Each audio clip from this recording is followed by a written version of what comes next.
Oxirgi qo'ygan videomdan keyin juda ham ko'pchilik folgada biskvit pishirsa bo'ladimi degan savol bilan murojaat qilishdi va bugun hech kimga bitta hamkasbim o'rgating iltimos deb yozishgani uchun bugun biskvit qilganimga shu videoni olishga qaror qildim.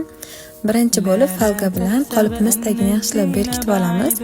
Keyin qolipimizni yorlarini ham shunaqa qilib o'rab chiqamiz. Videoga yaxshilab qaranglar, ataylab kesmadim ko'p joyini, chunki tushunarsiz bo'lib qolmasligi uchun.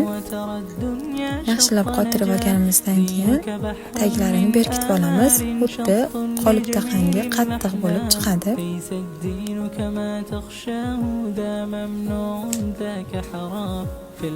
Va qolipimizni yechib olib, tayyor qolipimizda xohlagan turdagi biskvit, kekslarni pishirsak bo'ladi. Menda biskvit xamirim bor edi. Biskvit xamirini pastroqda relsda ko'rsanglar ham bo'ladi. Men har doim o'sha retsept bo'yicha biskvit pishiraman.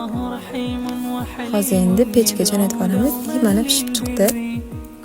Pishib chiqqan folgani ozgina sovishini kutib yechib olamiz. Men sovishini kutmadim, issiqligi uchun sekin-sekin ajratib oldim sizlarga ko'rsatish uchun. Asli sovutib, keyin ajratinglar. Menda bitta tuxumli, menimcha bitta tuxumga ham yetmaydigan biskvit, chunki katta biskvitimdan ozgina xamirni ajratib oldim va sizlarga mana natija silliq, chiroyli, akkuratniy biskvit tayyor. Bemalol foydalanib, yaqinlaringizga yoki konditor bo'lmoqchi bo'lgan tanishingizga jo'natib qo'ysanglar bo'ladi. Qoliplarga ham bemalol qiynalmay ishlatishadi.